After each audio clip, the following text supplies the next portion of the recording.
Oh, what's that, Gamestop? You heard that people still play retro games? Wow, holy shit, really? People are still interested in games even though they're older? Hush your motherfucking mouth. I thought people were only interested in playing what just came out. Really? People still play Nintendo games and Sega Genesis games and Super Nintendo games? Wait, they even play PS1, Sega Saturn, Nintendo 64. Wait, they go even beyond that? People like TurboGrafx and Neo Geo, 3DO? There's even some demented, very, very demented people that like the CDI? You don't say. Well, what are you going to do about it? I mean, don't you sell video games? You do? Well, shit. Are you really gonna start selling that stuff? Like, it's old. I mean, didn't you get rid of all that stuff already? Multiple different times? You're really gonna sell it? Well, fuck all. I guess they are. GameStop is interested in vintage retro gaming. That's right. Because they got to see, wow, people actually buy this stuff still. I mean, we figured because it was old, no one was interested in it anymore. We looked on eBay and people are paying lots of money for old video games. That's weird. Oh shit. We need to go and get our fucking hands in that cookie jar, don't we?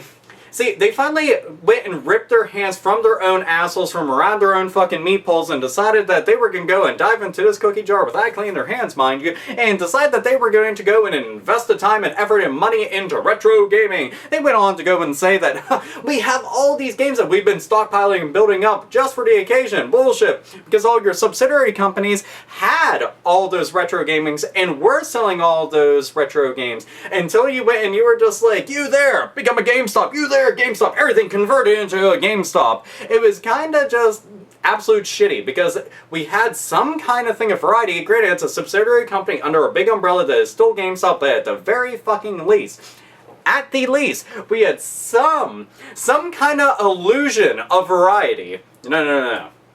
Change them all. Funkoland, change it. Babbage's, change it. EB, change it. Software, etc. Change it. Planet X, change it. Change it all into GameStop. Oh, and that's not even fucking considering all the other companies that they went and swallowed up and they were like, conversion! Poof! There you go. Now it's turned into a GameStop. And it's funny because the only reason that they're doing this is because, well, beyond the fact that they're greedy as shit, they're scared of the digital age coming and they won't be able to do much with their brick and mortar stores. Oh, tears, so sad face, crying waterfalls. Fuck them. It's kind of fucked up because I can honestly tell you that there is some good aspects to this, and then I can tell you that there's many more bad aspects to it. So allow me to go and just elaborate just a little bit about this. I'm going to go with the good points of it, okay? Good points are anybody that doesn't have any stores around them, other than GameStops, because let's be realistic, they're like Starbucks and McDonald's on every single fucking corner of the planet, no matter where you go. You're like, do a 360. I saw 10 GameStops. What the fuck? And they all have the same exact stuff in there, and everything's the same exact price, so really you're just going to the same exact store, and nothing's fucking different, and it's very annoying. But anybody that doesn't have any stores other than those, they'd be like, oh wow, I can actually get into retro gaming without having to go and succumb to, I don't know, taking out a bank loan to go and afford just a small little Nintendo collection because people want to charge out the ass crazy absurd fucking prices for everything. Yes, because that's what I like doing. I love absolutely going broke just trying to purchase something because everybody wants to say, hey, it's not actually worth $5, it's worth $200,000.65. So, it's kind of cool for people that don't have access to that stuff, so then they'd be able to be like, cool, I can go and pick up a Nintendo, several games, a Super Nintendo, a couple games, a Sega Genesis, a couple games, got controllers for all that, and I can have a retro gaming party. But, that's one of the only good aspects of it. It really is. And it's like, huh, well, I started thinking pretty hard about it. I'm like, alright, I have this one idea. Assuming, okay, not making an ass out of you and me, assuming that they go ahead with this, assuming that this idea takes off, and assuming that a company such as, we'll go with Nintendo for the time being, assuming a company as big as Nintendo sees this as a grand opportunity to go and start re-releasing, for a limited time, the actual original cards. Nintendo, Super Nintendo, Nintendo 64, I'm talking like complete manual and all the other good shit in it.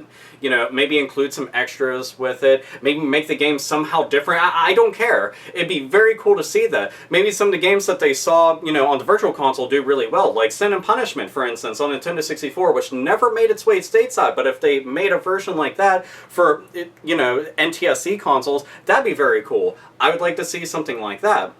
But then I started thinking even more about it. I'm just like, wouldn't it be cool if they started like making limited edition consoles, limited edition controllers that they're just releasing for a short amount of time? What if Sega decided to throw their hat in and they went re-release some of the stuff? I mean, there's still games being released for things like the Genesis, things for the Nintendo, things for the Dreamcast even, that are still being released today.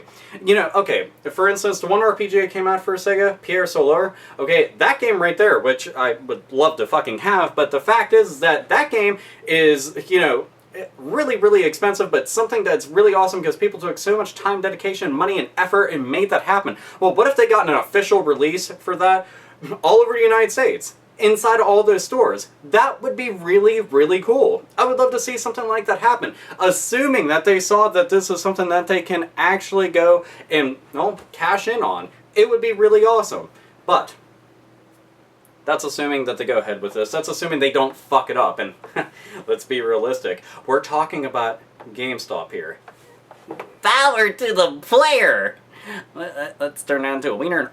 Power to the player, assuming they suck our dick and take it right in the keister, right in the brown eye, right in the back door. Yes, yes, yes. See, what they could decide to do is, I don't know, how are we going to price all of these vintage and retro games? Well, there's no way that we can really dictate the price of it, so we're going to go online and see what people are selling them for. And like idiots, they could go, I see that a lot of people are putting buy it now prices in the hundreds, sometimes even the thousands. Well, looks like we're going to have that there.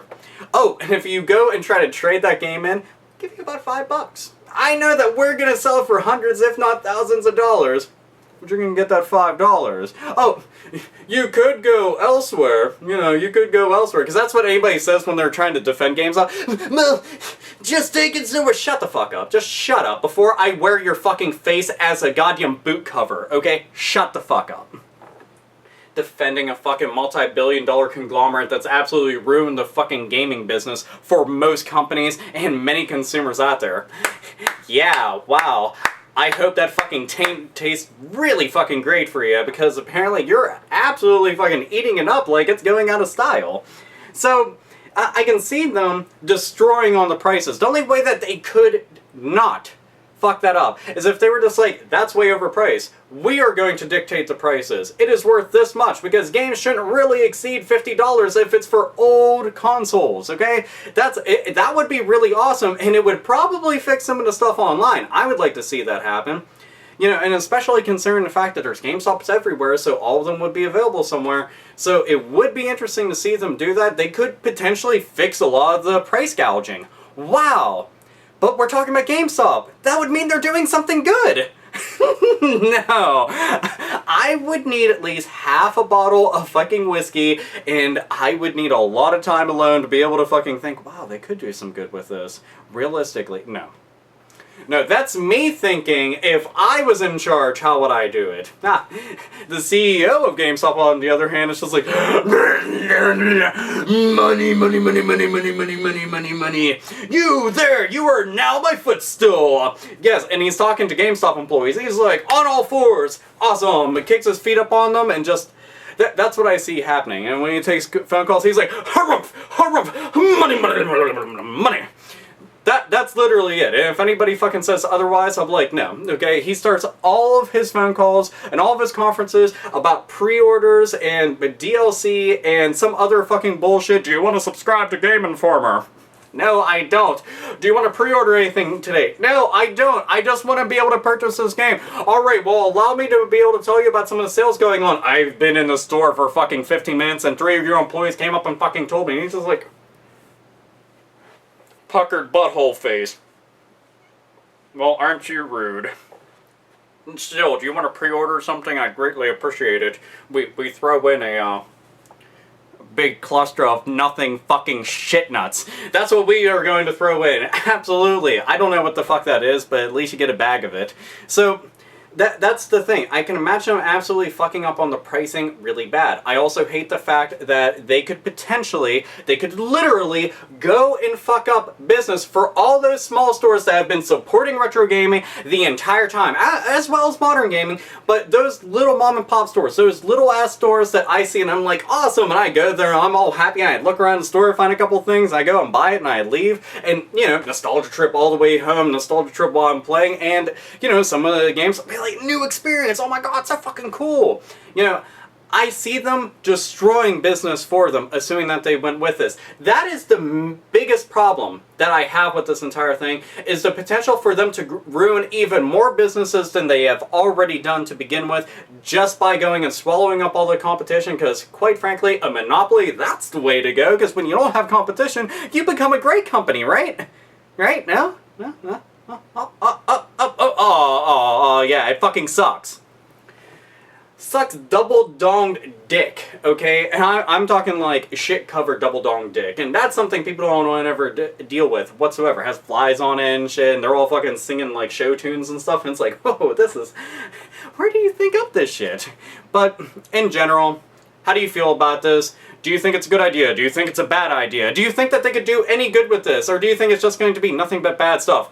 Comment down below in the comment box, or make a video response about it, because quite frankly, well, I've already said my piece and you can too. So, as always, nerds, nerdettes, and gamers, game the fuck on.